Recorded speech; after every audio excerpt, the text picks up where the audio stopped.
کے طریقے کے متعلق آپ کو میں اس کا دوسرا حساب کروں گا۔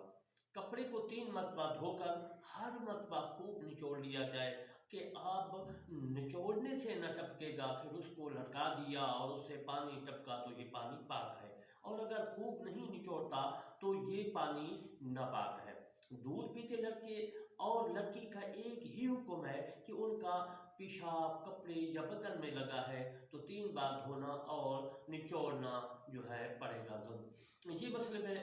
فقہ کے متعلق فقہ کے جو ہے آپ کی خدمت میں پیش کر رہا ہوں۔ جو چیز نچوڑنے کے قابل نہیں ہے جیسے چٹائی، برتن، جوتا وغیرہ، اس کو دھو کر چھوڑ دیں کہ پانی ٹپکنا موقوف ہو جائے۔ یوں ہی 2 مرتبہ اور دھوئیں، تیسری مرتبہ جب پانی ٹپکنا بند ہو گیا تو وہ چیز پاک ہو گئی، اسے ہر مرتبہ کے بعد سکھانا ضروری نہیں ہے۔ یوں ہی جو کپڑا اپنی نازکی کے سبب نچوڑنے کے قابل نہیں، اسے بھی یوں ہی پاک کیا جائے۔ اگر ایسی چیز ہو کہ اس میں نجاست جو ہے جذب نہ ہوئی ہو، جیسے چینی کے برتن یا مٹی کا پرانا جو ہے استعمال چکنا برتن یا لوہے تک چھوڑ دیں، اتنی دیر تک چھوڑ دیں کہ پانی ٹپکنا موقوف ہو جائے۔ ناپاک برتن کو مٹی سے مانج لینا بہتر ہے۔ پکایا ہوا چمڑا ناپاک ہو گیا تو اگر اسے نچوڑ سکتے ہیں تو نچوڑ دیں، ورنہ 3 مرتبہ دھوئیں اور ہر مرتبہ اتنی دیر تک چھوڑ دیں کہ پانی ٹپکنا موقوف ہو جائے۔ دری یا ٹاٹ یا کوئی ناپاک کپڑا جو ہے بہتے پانی میں رات بھر پڑا رہنے دیں، پاک ہو جائے گا۔ اور اصل یہ ہے کہ جتنی دیر جو ہے میں یہ زن غالب ہو جائے، پانی نجاست کو بہا لے گیا، پاک ہو گیا، کہ بہتے پانی سے پاک کرنے میں نچوڑنا شرط نہیں ہے۔ کپڑے کا کوئی حصہ ناپاک ہو گیا اور یہ یاد نہیں کہ وہ کون سی جگہ ہے تو بہتر یہی ہے کہ پورا ہی دھو ڈالیں، یعنی جب بالکل نامعلوم ہو کہ کسی حصہ میں ناپاکی لگی ہے، اور اگر معلوم ہے کہ مثلا آستین یا کلی یا نجس ہو گئی یا کلی نجس ہو گئی، مگر یہ معلوم نہیں کہ آستین یا کلی کا کون سا حصہ ہے، تو آستین یا کلی کا دھونا ہی پوری کپڑے کا دھونا قرار دیا جائے گا۔ اگر اندازہ سے سوچ کر اس کا کوئی حصہ دھو لے جب بھی پاک ہو جائے گا، اور جو بلا سوچے ہوئے کوئی ٹکڑا دھویا یا دھوایا جب بھی پاک ہے، مگر اس صورت میں اگر چند نمازیں پڑھنے کے بعد معلوم ہوا کہ نجس حصہ نہیں دھویا گیا تو پھر دھوئے اور نمازوں کا اعادہ کرے، اور جو سوچ کر دھو لیا تھا اور بات کو غلطی معلوم ہوئی تو اب دھونے اور نمازوں کے اعادہ کی حاجت نہیں ہے۔ یہ ضروری نہیں کہ ایک دم جو ہے تینوں بار دھوئیں، بلکہ اگر مختلف وقتوں میں بلکہ مختلف دنوں میں جو ہے یہ تعداد پوری کی جب بھی پاک ہو جائے گا۔ لوہے کی چیز جیسے چھری، چاقو، تلوار وغیرہ جس میں نہ زنگ ہو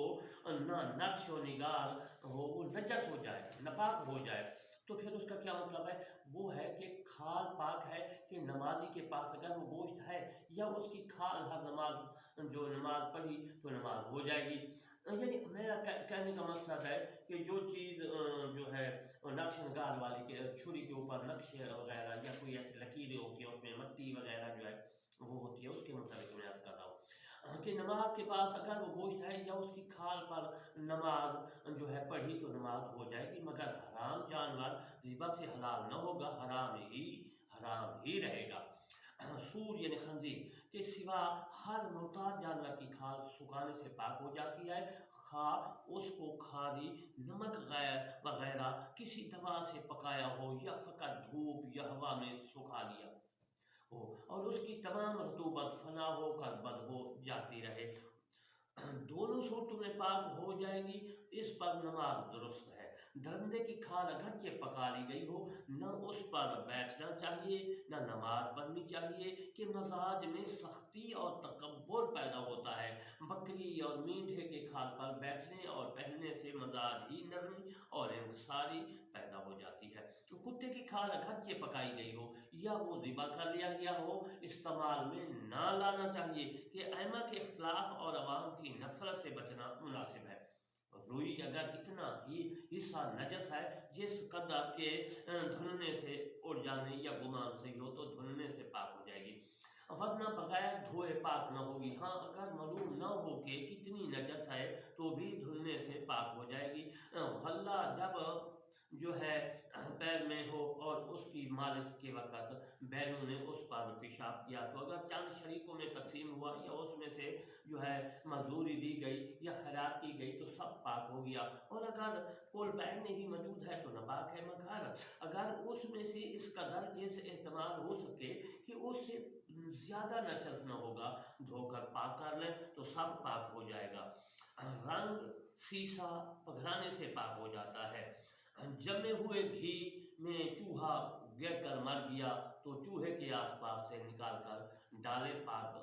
جو ہے وہ باقی پاک ہے، کھا سکتے ہیں۔ اور اگر پتلا ہے تو سب ناپاک ہو گیا اور اس کا کھانا جائز نہیں، البتہ اس کا کام میں لا سکتے ہیں جس میں استعمال نجاست ممنوعہ جو ہے نہ ہو، اور تیل کا بھی یہی حکم ہے۔ اصل مطلب یہ دور مختار اور غیرت الاوتار میں اور فتاوی شامی جس کو کہتے ہیں دور مختار میں، باقی عالمگیری وغیرہ میں یہ مسائل موجود ہے۔ شہد ناپاک ہو جائے تو اس کے پاک کرنے کا طریقہ یہ ہے کہ اس سے زیادہ اس میں سے پانی ڈال کر اتنا جوش دیں کہ جتنا تھا اتنا ہی ہو جائے۔ 3 مرتبہ جو ہے یوں ہی کریں گے پاک ہو جائے گا۔ ناپاک تیل کے پاک کرنے کا طریقہ یہ ہے کہ اتنا ہی پانی اس میں ڈال کر خوب جو ہے ہلائیں، پھر اوپر سے تیل نکالیں اور پانی پھینک دیں، یوں ہی 3 بار کریں، 3 مرتبہ کریں۔ اس برتن میں نیچے سوراخ کر دیں کہ پانی جو ہے بہہ جائے اور تیل رہ جائے، یوں ہی بھی جو ہے 3 مرتبہ پاک ہو جائے گا کرنے سے، یا یوں کریں کہ اتنا ہی پانی ڈال کر پکائیں یہاں تک کہ پانی جل جائے اور تیل رہ جائے، ایسا ہی 3 دفعہ کے کرنے سے پاک ہو جائے گا۔ اور یوں بھی جو ہے پاک تیل یا پانی جو ہے دوسرے برتن میں رکھ کر اس ناپاک اور اس پاک دونوں کے جو ہے دھار ملا کر اوپر سے گرائیں، مگر اس میں سے یہ ضروری خیال رکھیں کہ ناپاک کی دھار اور اس کی دھار سے کسی وقت جدا نہ ہو۔ اس برتن میں کوئی قطرہ ناپاک کا پہلے سے پہنچا نہ بعد کو، ورنہ جو ہے پھر ناپاک ہو جائے گا۔ بڑھتی ہوئی عام چیزیں گھی وغیرہ کے پاک کرنے کے یہی طریقے ہیں، اور اگر گھی جمع ہو تو اسے پگھلا کر انہی طریقوں سے جو ہے ان طریقوں میں سے کسی طریقہ پر جو ہے پاک کریں۔ اور ایک طریقہ ان چیزوں کے پاک کرنے کا یہ بھی ہے کہ پرنالے کے نیچے کوئی برتن رکھیں اور چھت پر سے اسے جنس کی پاک چیز یا پانی کے ساتھ اس پر اس طرح ملا کر جمائیں جو ہے بہائیں کہ پرنالے سے دونوں دھاریں ایک ہو کر گریں، سب پاک ہو جائیں گی۔ یا اسی جنس یہ پانی یا ابال لیں پاک ہو جائے گا، یا نماز میں ہاتھ پاؤں پیشانیاں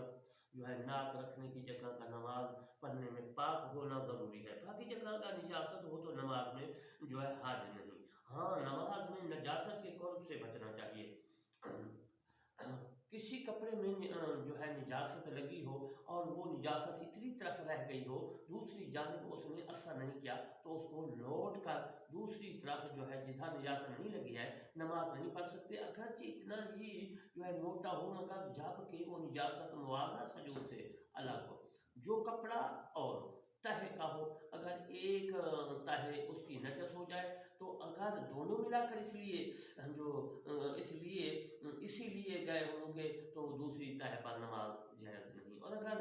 سلے نہ ہوں تو جائز ہے۔ لکڑی کا تختہ ایک رخ سے نجس ہو گیا اور اگر اتنا موٹا ہے کہ موٹائی میں جو ہے چل سکے تو لوٹ کر اس پر نماز جو ہے پڑھ سکتے ہیں، ورنہ نہیں پڑھ سکتے۔ جو زمین گوبر سے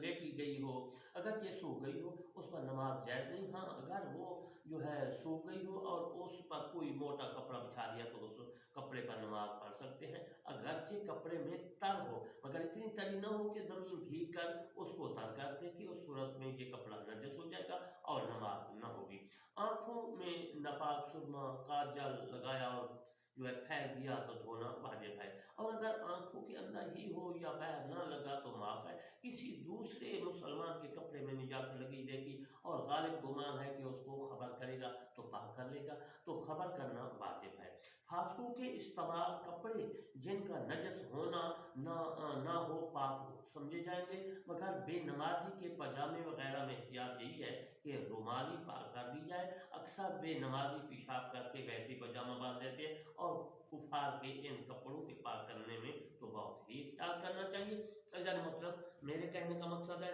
کافر وغیرہ جو ہے وہ پیشاب کرتے ہیں تو وہ نہیں دھوتے، اس لیے وہ پاجامے وغیرہ جو ہے وہ ناپاک ہو جاتے ہیں، تو اس لیے اگر وہ جس طرح لڑنے کے کپڑے میں عرض کر رہا ہوں تو ان کو دھونا چاہیے، دھو کر پھر نماز پڑھنی چاہیے سکھا کر۔ تو جب آج میں نے جو ہے ان کے طریقے بتائے دھونے کے اور سکھانے کے اور نچوڑنے کے، تو میں آخر میں علامہ طالب سر کرمانی بستی یاسر آباد چاکومال تحصیل ریاست ضلع بہاری صوبہ پنجاب پاکستان سے عرض کرتا ہوں کہ میرے چینل کرمانی ٹی وی 3 جو ان نجاستوں، نمازوں اور طہارت اور ان کے علاوہ جو باقی ہیں مسائل ان میں نے بنایا ہے، اور ان کو آپ سبسکرائب لائک کمنٹ کریں۔ اور دوسرا میرا چینل ہے کرمانی ٹی وی، اس میں نے قرآن مجید فرقان حمید کی تفسیر لکھ رہا ہوں، وہ ہے ان کا بیان ہے، بہت سے مسائل ہیں، آپ نے ان کو بھی سبسکرائب کرنا ہے۔ انشاءاللہ پھر کل کو اپنی ملاقات ہوگی۔ وما علینا الا البلاغ۔